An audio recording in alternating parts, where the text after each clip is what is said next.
નમસ્કાર વિદ્યાર્થી મિત્રો, આજે આપણે આ લેક્ચરમાં ઇન્ડક્ટરને લાગુ પાડેલ એસી વોલ્ટેજ વિશે ચર્ચા કરીશું. તેની અંદર આપણે ઇન્ડક્ટર સાથે એ એસી વોલ્ટેજને જોડીશું અને ઇન્ડક્ટરનો અસરકારક અવરોધ, ઇન્ડક્ટરમાંથી પસાર થતો કોઈપણ સમયે પ્રવાહ અને સાથે સાથે તેમાં ખર્ચાતો પાવર એ કેટલો હોય છે, આ ત્રણ મુખ્ય બાબતોની ચર્ચા કરવાની છે. તો સૌ પ્રથમ આપણે અહીંયા આકૃતિ દોરીએ, એટલે કે વિદ્યુત પરિપથ અહીંયા દોરવામાં આવે છે.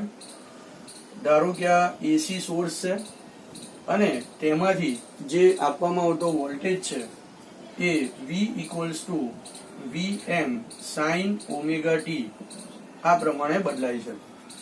એટલે કે વોલ્ટેજ અચળ નથી, પણ V equals to VM sine omega T પ્રમાણે બદલાય છે. અને જો આપણે એનો ગ્રાફ અહીંયા દોરીએ તો આ રીતે ગ્રાફ આપણને મળે કે ધારો કે આ V, આ છે અહીંયા T સાઇન ઓમેગા ટી, એટલે કે અહીંયા V વર્સિસ ઓમેગા ટી. તો અહીંયા એસી જનરેટર આપણે શીખી ગયા છે, જેમાં આના વિશે આપણે વાત કરી ગયેલા ગ્રાફ વિશે, પણ તે છતાં અહીંયા ફરી કે અહીંયા મેક્સિમમ વોલ્ટેજ છે એનો પ્લસ VM અને એ વોલ્ટેજ એ સાઇન પ્રમાણે સમય સાથે બદલાય છે. એટલે કે શરૂઆતમાં વોલ્ટેજ વધતો જાય છે, પછી મેક્સિમમ થાય છે, એટલે કે એક છેડો ધન બીજો છેડો ઋણ બને છે. ત્યારબાદ મેક્સિમમ વોલ્ટેજથી ધીરે ધીરે ઘટતો જાય છે, અહીંયા એ પાછો 0 બની જાય છે. ત્યારબાદ જે ધન વિદ્યુત સ્થિતિમાં જે ટર્મિનલ કે છેડો છે એ ઋણ બની જાય છે અને ઋણ છે એ શું બની જાય છે, ધન બની જાય છે. અને ત્યારબાદ વિરુદ્ધ દિશામાં વોલ્ટેજ વધે છે, મેક્સિમમ થાય છે, વિરુદ્ધ દિશામાં વોલ્ટેજ ઘટે છે, 0 થાય છે, પાછું પ્લસ માઇનસ છે એ બદલાઈ જાય છે. અને આ પ્રમાણે સમય સાથે સતત વોલ્ટેજ એ બદલાયા કરે છે, જે આ V equals to VM sine omega T એ અહીંયા બતાવે છે. એનો મતલબ એ થયો કે વિદ્યુત પરિપથમાં પ્રવાહ પણ સતત વધે છે, પાછો ઘટે છે, પાછો વિરુદ્ધ દિશામાં વહે છે, પાછો એ દિશામાં મેક્સિમમ થાય છે, ત્યાંથી ઘટે છે, એ પ્રમાણે સતત એ બદલાયા કરે છે. અને આપણે જોઈ ગયા છે કે જો પ્રવાહ બદલાતો હોય તો ધારો કે આ ઇન્ડક્ટર L છે, તો એના બે છેડા વચ્ચેનો જે વોલ્ટેજ છે એ L into DI by DT હોય છે. એવું આપણે ચેપ્ટર નંબર 6 ની અંદર જોઈ ગયા કે VL equals to minus L DI upon DT, જ્યાં માઇનસ નિશાની એ લેન્ઝના નિયમની હાજરી સૂચવે છે. એટલે કે બાહ્ય વોલ્ટેજની વિરુદ્ધ દિશામાં અંદર પ્રેરિત EMF ઉત્પન્ન થાય છે, જેથી ઉર્જા સંરક્ષણનો નિયમ પડાય. ધારો કે કોઈ એક સમયે એ આપણે આ બાજુ પ્લસ છે અને આ બાજુ માઇનસ છે, બરાબર, એ રીતે વોલ્ટેજ આવેલો છે. હવે આપણો અહીંયા મેઇન ગોલ એ છે પહેલો તો કે ઇન્ડક્ટરમાંથી અથવા તો આ વિદ્યુત પરિપથમાંથી કોઈ પણ સમયે કેટલો પ્રવાહ પસાર થશે અને કઈ દિશામાં થશે. જો પ્લસ હોય તો આપણે આને ધન લીધું છે તો એ દિશામાં જશે, માઇનસ હોય તો એના કરતા વિરુદ્ધ દિશામાં, અને એનું મૂલ્ય કેટલું હશે આ પણ આપણે શોધવું છે. જેમ વોલ્ટેજ છે, કોઈ એમ કહે કે ભાઈ આટલા સમયે એ કેટલો વોલ્ટેજ હશે, તો ખાલી અહીંયા સમય મૂકીએ તો અહીંયા આપણને શું મળી જાય, વોલ્ટેજ મળી જાય. એ જ પ્રમાણે અહીં કોઈ પણ સમય મૂકીએ અને તરત જ એ સમયે કેટલો પ્રવાહ હશે એ આપણે જોવો છે અથવા એનું સૂત્ર તારવવું છે. તો એના માટે આપણે અહીંયા શું કરીએ, સૌથી પહેલા ધારો કે કોઈ એક સમયે આ છેડો પ્લસ તરીકે અને આ છેડો માઇનસ તરીકે વર્તે છે, અને એટલા માટે વિદ્યુત પ્રવાહ એ પ્લસ થી માઇનસ તરફ આ બાજુ વહે છે. હવે અહીં આપણે ધારો કે કિર્ચોફનો નિયમ લગાડીએ. સપોઝ અહીંથી આપણે સ્ટાર્ટ કરીએ તો A, B, C, D અને A.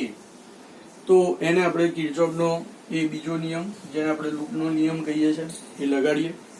તો અહીંયા A થી B માં કોઈ વોલ્ટેજ નથી, કારણ કે કોઈ અવરોધ નથી.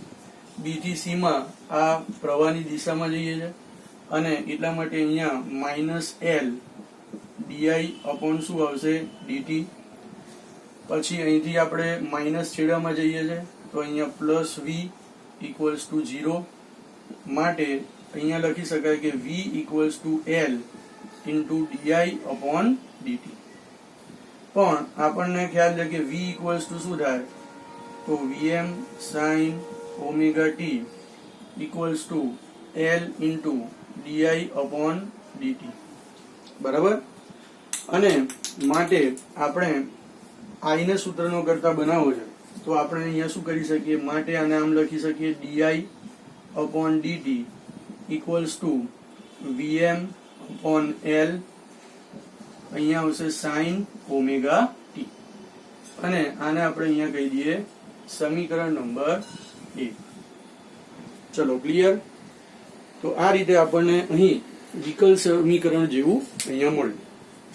પણ આપણે આઈ ને શોધવો છે તો આપણે ડીઆઈ ઇક્વલ્સ ટુ અહીંયા લખીએ DI equals to VM by L into sine omega T into DT.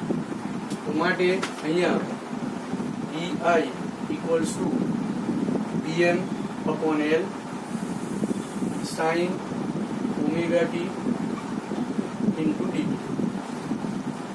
હવે તેનું બંને બાજુ સંકલન કરતા, કારણ કે આપણે આઈ જોઈએ છે તો માટે બંને બાજુ સંકલન કરતા integration DI equals to VM by L. VM એટલે મહત્તમ વોલ્ટેજ છે, અહીંયા જે અચળ છે, એકવાર આપણે સોર્સ નક્કી કરી નાખીએ એટલે વીએમ અચળ થઈ જાય. છઠ્ઠા ચેપ્ટરમાં આપણે જોઈ ગયા છે કે ઇન્ડક્ટર છે એ પણ એક અચળાંક છે, તો એટલા માટે ઇન્ડક્ટર છે એ પણ અચળ છે એટલે એલ પણ અચળ થાય.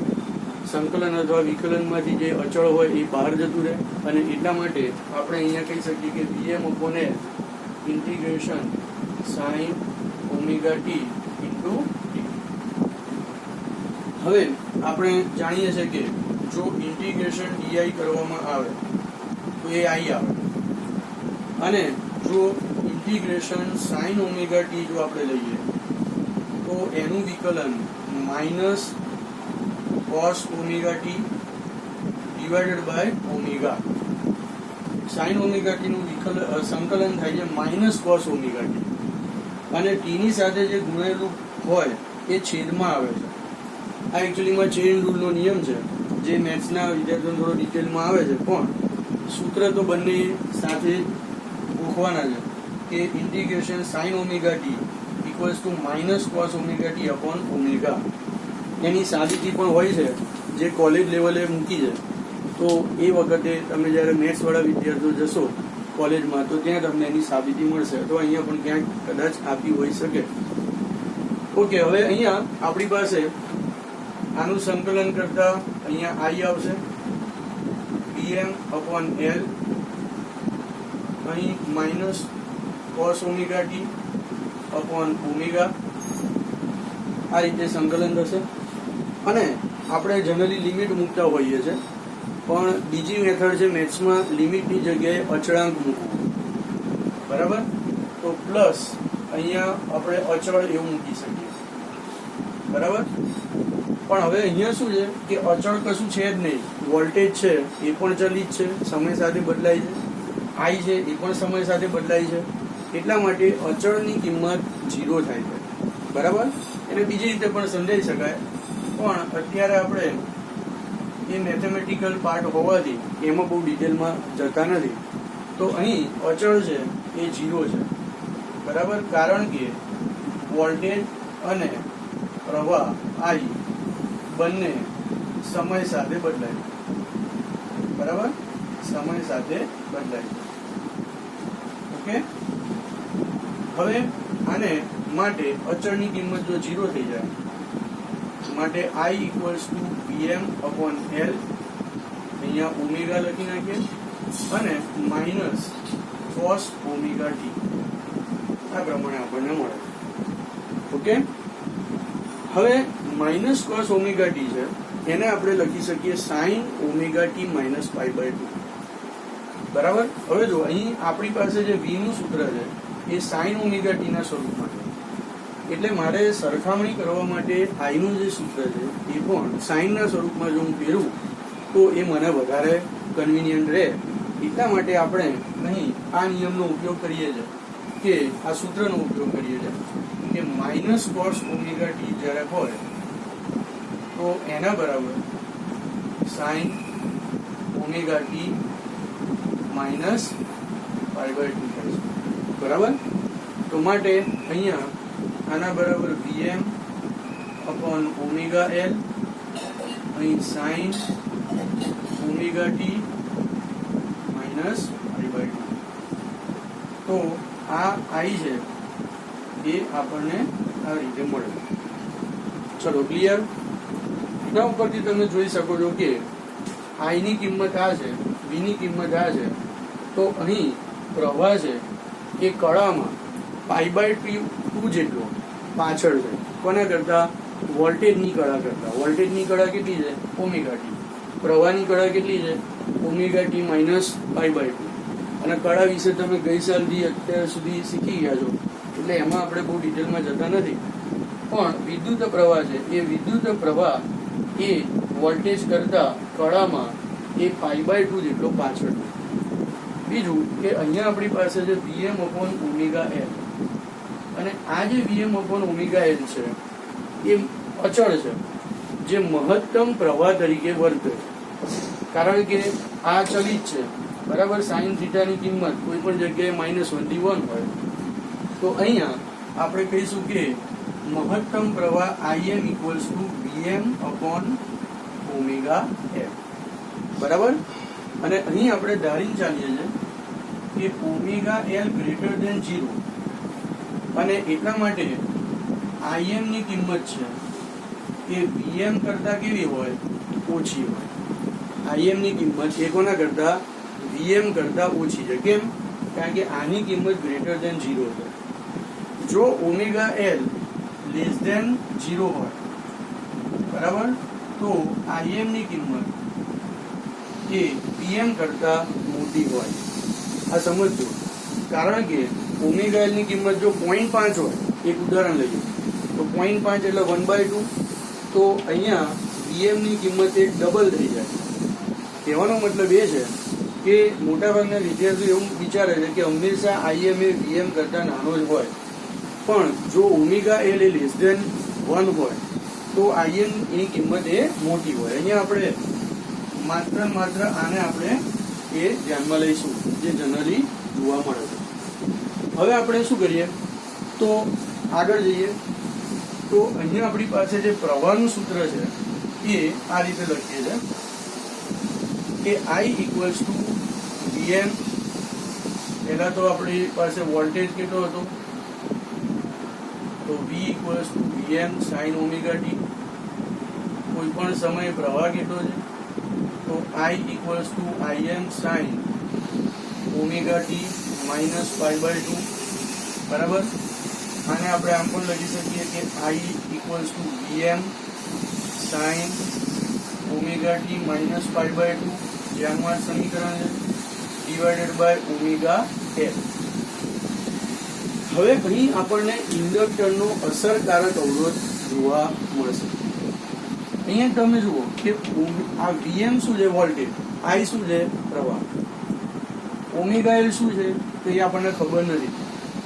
પણ sin ωt માઇનસ પાઈ/2 એ તો ખાલી કળા બતાવે છે, અને કળા ઉપરથી સાઇન નું મૂલ્ય મળશે, એટલે એને તો કોઈ એકમ છે.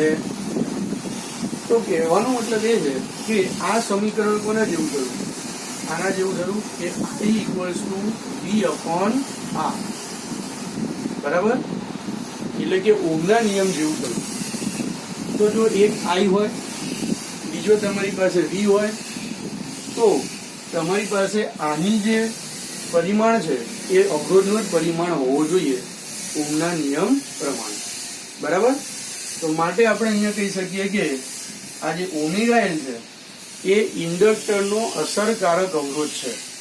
અસરકારક કેમ કહીએ છીએ એની ચર્ચા પછી કરીશું, પણ અહીં કહી શકાય કે ઇન્ડક્ટરનો અવરોધ, અથવા તો એને આપણે અસરકારક દ્વારા પણ દર્શાવી શકીએ કે અસરકારક અવરોધ XL સિમ્બોલ આપવામાં આવે છે, અને જે XL ωL જેટલો છે.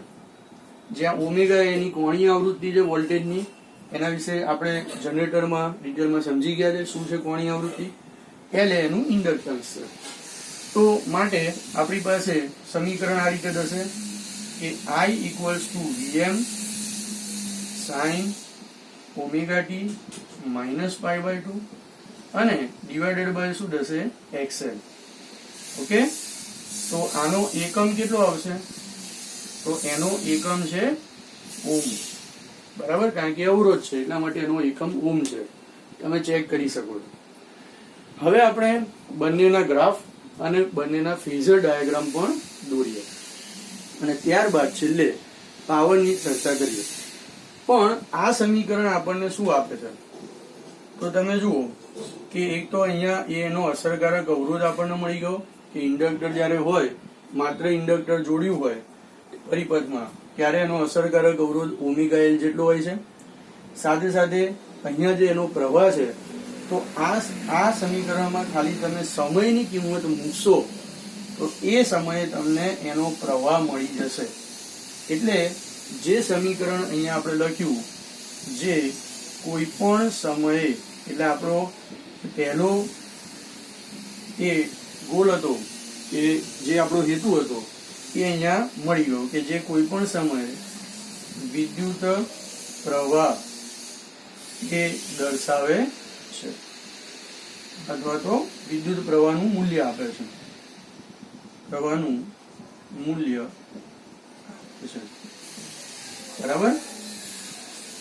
હવે આપણે બંનેના ફેઝર ડાયાગ્રામ દોરીએ અને સાથે સાથે બંનેના આલેખ પણ દોરીએ. તો ફેઝર ડાયાગ્રામ, તો ફેઝર એટલે ઘૂમતો સદિશ, જેના વિશે તમે આગલા ટોપિકમાં ડિટેલમાં સમજી ગયા છે. સિમ્પલ જ છે. અહીં આપણી પાસે ધારો કે ફેઝર ડાયાગ્રામ દોરવા માટે અહીં સૌ પ્રથમ આપણે કોઈ t1 સમયે વોલ્ટેજને રજૂ કરતો સદિશ દોરીએ. તો ધારો કે વોલ્ટેજને રજૂ કરતો સદિશ અહીંયા છે, બરાબર, જેને આપણે અહીંયા કહીએ v, અને એને ધન x દિશા સાથે બનાવેલો ખૂણો એ t1 સમયે ધારો કે ઓમેગા t1 છે. તો એનો y અક્ષ ઉપરનો જે લંબ હશે, એનો y અક્ષ ઉપરનો જે લંબ હશે, જો આ ઓમેગા t1 હોય તો એનો y અક્ષ ઉપરનો લંબ એટલે આટલેથી આટલો પાર્ટ એ તમને શું આપશે? તે સમયે એ પરિપથમાં વોલ્ટેજ આપશે, જેને આપણે કહીએ છીએ Vm sin ઓમેગા t1. અને વિદ્યુત પ્રવાહને રજૂ કરતો સદિશ એ એના કરતા કળામાં π/2 જેટલો પાછળ છે, બરાબર. હંમેશા આપણે વિષમગળી દિશામાં ખૂણો વધે એ પ્રમાણે નક્કી કરેલું છે આખા યુનિવર્સલ રીતે. એટલે કોઈ પણ કન્ટ્રીમાં જાઓ તો એ જ પ્રમાણેની વાત એ ચાલતી હોય, બરાબર, બધી જગ્યાએ યુનિફોર્મિટી રહે એટલા માટે. તો અહીં આપણી પાસે પ્રવાહને રજૂ કરતો સદિશ એ હંમેશા ઇન્ડક્ટરમાં કોઈ પણ સમયે એ આના કરતા π/2 જેટલો પાછળ હોય, અને એટલા માટે પ્રવાહને રજૂ કરતો સદિશ હું અહીંયા દોરું છું, બરાબર. ધારો કે આને લંબ દિશા આ છે.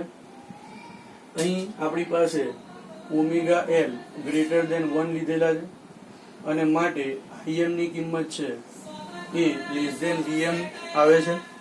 એટલા માટે આપણે I ને રજૂ કરતો જે સદિશ છે એ V કરતા નાનો દોરવાનો, બરાબર, અને નોંધ પણ કરવાની, જેથી પરીક્ષામાં કોઈ એક માર્ક પણ કાપી શકે નહીં.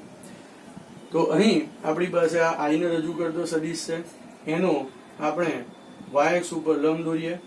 તો એ આપણને ફેઝર ડાયાગ્રામ પ્રમાણે, જો આ V ને રજૂ કરતો સદિશ એના કરતા π/2 પાછળ છે, એટલા માટે આ I ને રજૂ કરતો સદિશ એ V કરતા π/2 જેટલો પાછળ આવેલો છે. એ પ્રમાણે આપણે એનો સદિશ દોર્યો, ફેઝર એટલે કે ઘૂમતો સદિશ.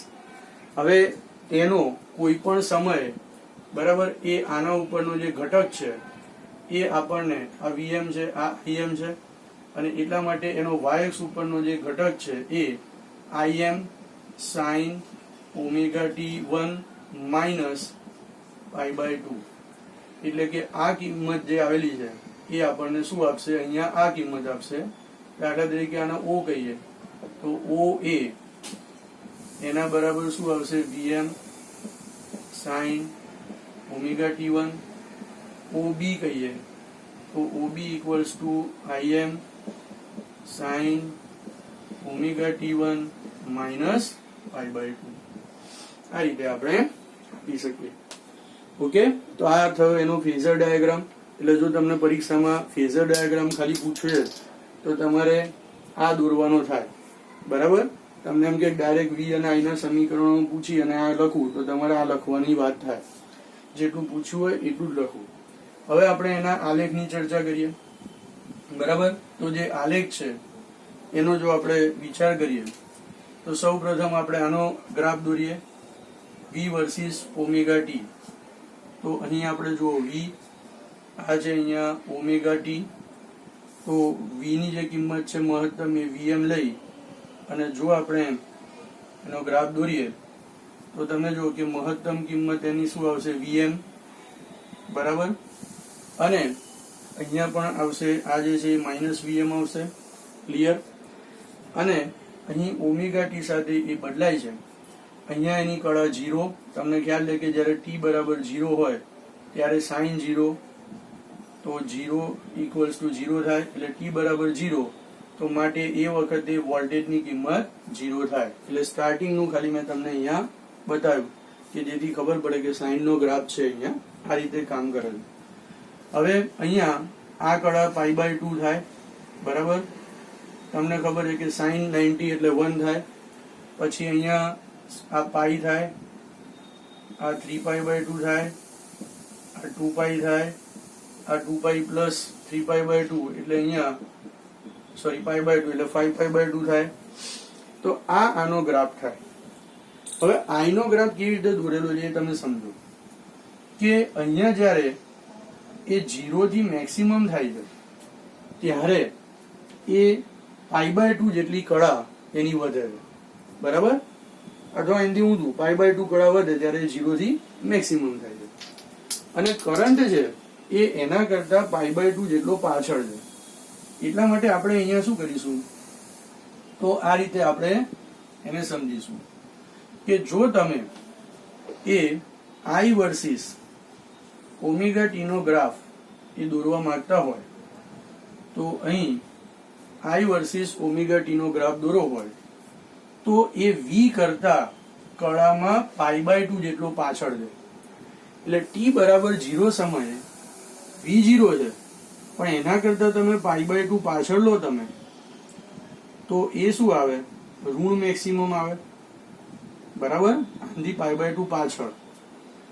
એટલે એનો મતલબ એ થયો કે જો તમે અહીંયા ટી બરાબર 0 મૂકશો તો I equals to Im sin -π/2 થાય. બરાબર. અને એટલા માટે -π/2 એટલે -Im થાય. અને એટલા માટે આપણી પાસે આ જે I નો ગ્રાફ છે એ I નો ગ્રાફ એ ઋણ મેક્સિમમ થી સ્ટાર્ટ થાય છે, આનાથી π/2 પાછળથી. એટલે ઘણાને આમ ગ્રાફ કેવી રીતે અહીંયા આવ્યો એ થોડું કન્ફ્યુઝન રહે છે કે કેમ આ રીતે દોર્યો. તો જો તમે આ રીતે સમજો તો તમને કોઈ એમાં ડાઉટ ના રહે. તો હવે અહીંયાથી આપણે શું કરીએ? જો આ બે ગ્રાફ એ અલગ દોરી શકો તમે પરીક્ષામાં, એમાં કોઈ તકલીફ નથી. પણ સાચો દોરો એ તમારા માટે અગત્યનું છે. ઉપરથી તમે આ રીતે સરસ બે અલગ દોરશો તો તમારા કોન્સેપ્ટ ક્લિયર છે એ તમે બતાવી શકશો. હવે જો પહેલા હું અહીંયા શું કરું, એની સાથે દોરવાનો છે એટલે 0, અહીંયા આપણી પાસે π/2, અહીંયા π, 3π/2 અને અહીંયા આવશે 2π. હજુ આપણે એક લેવું હોય તો અહીંયા 5π/2 અને હજુ આપણે એક અહીંયા લેવું હોય તો 3π. આનાથી આપણને સરળતા શું રહે કે ખબર પડે કે અહીંયા એ દરેક π/2 એ મેક્સિમમ થી 0 અને 0 થી મેક્સિમમ થાય છે. હવે આ ગ્રાફ સ્ટાર્ટ થશે Im નો અહીંથી. બરાબર. અને Im છે એની કિંમત થોડી ઓછી રાખવાની. કોના કરતા? આના કરતા. કારણ કે આપણે ધારેલું છે કે ઓમેગા L ગ્રેટર ધેન 1 તો Im is less than Vm છે. હવે અહીંથી જો આપણે લઈએ તો આ રીતે જો દરેક π/2 એ શું થાય? મેક્સિમમ થી 0 થાય. એટલે આ પણ ગ્રાફ તો સાઇન નો જ છે પણ આપણે સ્ટાર્ટ ક્યાંથી કર્યો? અહીંયાથી. કેમ? કારણ કે પ્રવાહ એ π/2 જેટલો પાછળ છે. તો અહીંથી સ્ટાર્ટ કર્યો તો અહીંથી અહીંયા આવશે, ત્યારબાદ એ અહીંયા હવે 0 છે. જો એટલે આ π/2 એ મેક્સિમમ થયો, આ ઓલરેડી ઋણ મેક્સિમમ હતો, પણ આના π/2 પછી આ જે હતો એટલો આ થયો. એટલે એની પાછળ π/2 જેટલો ડિફરન્સ છે, π/2 જેટલો પાછળ ચાલે. બરાબર. પણ શેમાં? કળામાં. સામાન્ય રીતે આપણે એમ કહીએ કે ભાઈ કોઈ 10 મીટર પાછળ પાછળ ચાલે છે તો એનો મતલબ એ અંતરના સંદર્ભમાં થયું. અહીંયા એની કળા એ π/2 જેટલી પાછળ ચાલે છે. તો જ્યારે આ 0 થી મેક્સિમમ થયો ત્યારે π/2 કળા પછી એ 0 થયો, કારણ કે એ સ્ટાર્ટ થયો તો અહીંથી. પછી તો તમારે જોવાનું જ નહીં, જો વિચારવાની જરૂર જ નહીં. પછી તમારે સીધું શું કરવાનું, જો અહીંયા 0 થી ઋણથી આવ્યો, ઋણ મેક્સિમમ થી આવ્યો તો સ્વાભાવિક છે કે હવે ધન બાજુ જાય એટલે અહીંયા ધન મેક્સિમમ આવી જાય બીજી π/2 કળાએ. એટલે આ દરેકનો ડિફરન્સ π/2 π/2 π/2 છે. પછી ત્યાંથી 0 થઈ જાય, પછી ત્યાંથી અહીંયા ઋણ મેક્સિમમ કરી દેવાનો, પછી અહીંયા 0 કરી દેવાનો અને અહીંયા ઋણ મેક્સિમમ કરી દેવાનો. એટલે આપણા માટે એકદમ ઈઝી થઈ જાય, કશું વિચારવું કે યાદ રાખવું પડે નહીં. તો આ જે વાત થઈ એ શેની થઈ, તો v વર્સિસ ઓમેગા ટી અને i વર્સિસ ઓમેગા ટી ના ગ્રાફની થઈ. તો આ શાંતિથી સમજી અને આ રીતે જ તમે દોરજો તો એમાં કોઈ તકલીફ નહીં પડે અને તમે સમજી શકશો આને. હવે ફાઇનલ જે વાત રહી એ ઇન્ડક્ટરમાં વપરાતા પાવરની, વપરાય છે કે નહીં એની વાત છે. અહીંયા પહેલેથી કહી દઉં તો ઇન્ડક્ટરમાં 0 પાવર ખર્ચાય છે, વપરાય છે. એવું કેમ, તો પહેલા આપણે એના પાવરનું સૂત્ર તારવીએ અને ત્યારબાદ આપણે એની સમજૂતી લઈએ. ઓકે, તમને ખબર છે કે અવરોધની અંદર શું હતું, તો આપણે જોઈ ગયેલા કે સૂત્ર આ રીતે હતું કે P = I²R. તો આ જે છે એ અવરોધમાં ખર્ચાતો પાવર છે, બરાબર. અવરોધમાં ખર્ચાતો શું છે, પાવર.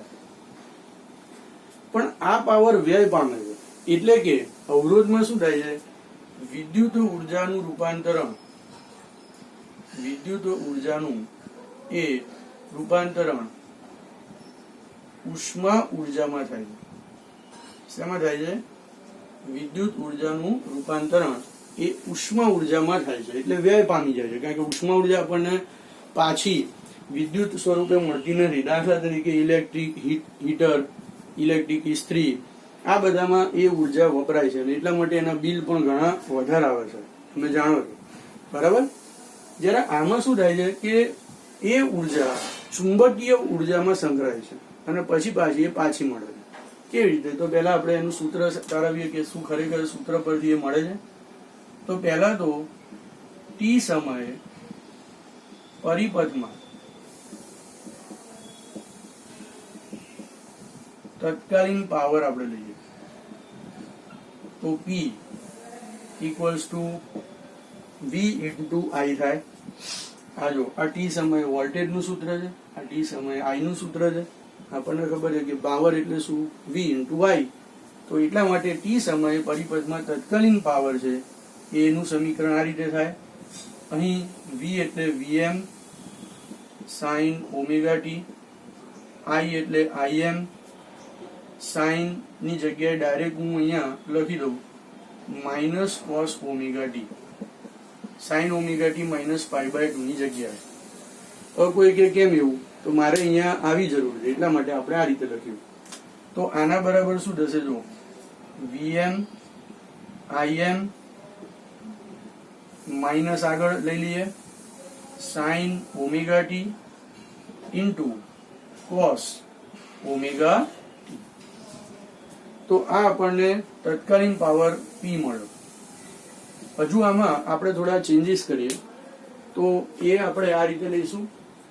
અહીંયા તમે જો કે sin ઓમેગા ટી અને cos ઓમેગા ટી બે છે, એટલે આપણે અહીંયા શું કરીએ કે ઉપર નીચે જો 2 અને 2 વડે ગુણી નાખીએ તો ઉપર શું આવશે, 2 sin omega T × cos omega T આવશે.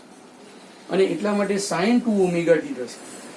તો એટલા માટે અહીંયા minus Vm Im 2 sin omega T × cos omega T divided by અહીં શું આવશે 2. અને માટે તત્કાલીન પાવરનું સૂત્ર શું થશે, -Vm Im/2 × sin 2 omega T. આ ટી સમયે તત્કાલીન પાવર છે એનું સૂત્ર આપણને મળશે. ચલો ક્લિયર. હવે આપણે તો અહીં સતત વોલ્ટેજ અને કરંટ બદલાય છે, એટલે આપણે એક આવર્તકાળ ઉપર વપરાતા પાવરનું સૂત્ર જોઈએ, કારણ કે અહીં શું થાય છે કે ધન વોલ્ટેજ પણ છે, ઋણ વોલ્ટેજ પણ છે. એટલે જો તમે અહીં આ રીતે જુઓ તો આપણી પાસે આનો જો આપણે ગ્રાફ દોરીએ કોઈ પણ સમય માટે તો એ કેવો આવે, જો 2 ઓમેગા ભલે રહ્યા પણ મહત્તમ કિંમત એ પાવરની કેટલી આવે, pm. તો p ઇક્વલ્સ ટુ શું થાય, pm. આને આપણે pm કહી દઈએ. અહીંયા આપણે કહી દઈએ sin 2 ઓમેગા t. અહીંયા માઇનસ સાઇન બહાર રાખવી હોય તો રખાય, બરાબર. જેથી આપણી પાસે સાઇન નો ગ્રાફ એ આ રીતે આવશે કે જે ગ્રાફ આપણને આ રીતે મળશે. પહેલા માઇનસ છે એટલે સાઇન નો ગ્રાફ આ રીતે આવશે. ધ્યાનથી સમજજો, આપણે બધું ડિટેલમાં સમજીએ છીએ. તો અહીંયા p અને આપણી પાસે આ ઓમેગા t. મહત્તમ પાવર ધારો કે pm છે તો અહીં આપણો ગ્રાફ આ રીતે આવશે. માઇનસ સાઇન નો ગ્રાફ એ નીચેથી શરૂ થાય, તો આ રીતે સાઇન નો ગ્રાફ છે એ આપણને અહીંયા મળશે, બરાબર. હવે અહીંયા આપણી પાસે આ ઋણ એટલે કે મહત્તમ કિંમત એ pm છે, બરાબર. આ પણ p છે, અહીંયા પણ આ શું છે, pm છે. અને આ ધારો કે જે ગ્રાફ થઈ ગયો એ p equals to minus pm sin 2 omega t નો થાય. અહીંયા 2 હોય કે 3 હોય ગમે તેટલા હોય પણ સાઇન થીટા નો ગ્રાફ છે એ આ પ્રમાણે થાય, બરાબર. તો હવે આનું આપણે એક આવર્તકાળ પર એ કેટલો પાવર થાય, તો અહીંયા આપણે કહી શકીએ કે એક આવર્તકાળ પરનો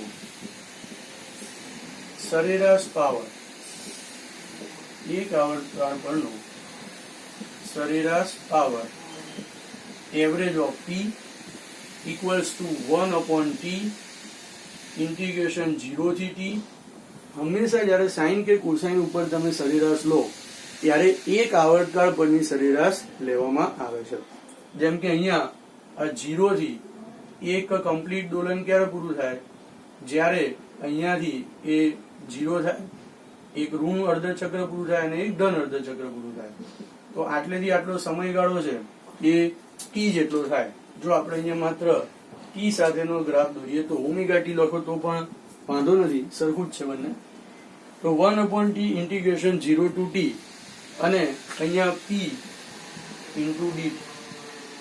હવે આનો મિનિંગ શું થાય એ સમજો તમે, કે 0 થી t સુધી એટલે 0 થી t સુધી તમારે p dt, ધારો કે તમે આટલો નાનો dt લીધો એના માટેનો પાવર p, બીજા dt માટેનો પાવર આટલો, તો એમ કરતા કરતા p dt તમે 0 થી t સુધી લો તો પહેલા આટલું ક્ષેત્રફળ આવે, પછી આટલું ક્ષેત્રફળ આવે, એમ કરતા કરતા આ ક્ષેત્રફળ છે એ નીચેનું તો કવર થાય જ પણ સાથે સાથે ઉપરનું પણ કવર થાય.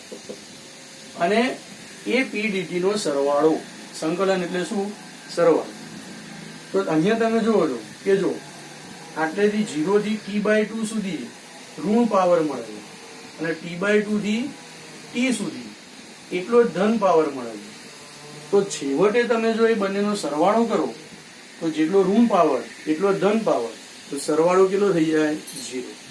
અને જો સરવાળો 0 થાય તો એનો મતલબ એ થયો કે પછી 1/t કરો તો પણ 0 જ થાય. અને એટલા માટે અહીં આપણે કહી શકીએ કે average of p equals to 1/t integration 0 થી t, બરાબર. p ની જગ્યાએ કોઈ એમ કે ના હજુ એક સ્ટેપ લખું તો માઇનસ અહીં pm sin 2 omega t into dt. હવે મેથ્સ વાળા વિદ્યાર્થીઓને આવતું હોય છે કે સાઇન નું એક આવર્તકાળ પરનું મૂલ્ય 0 થાય. તો કેમ, તો ઘણા એનું કારણ નથી ખબર હોય.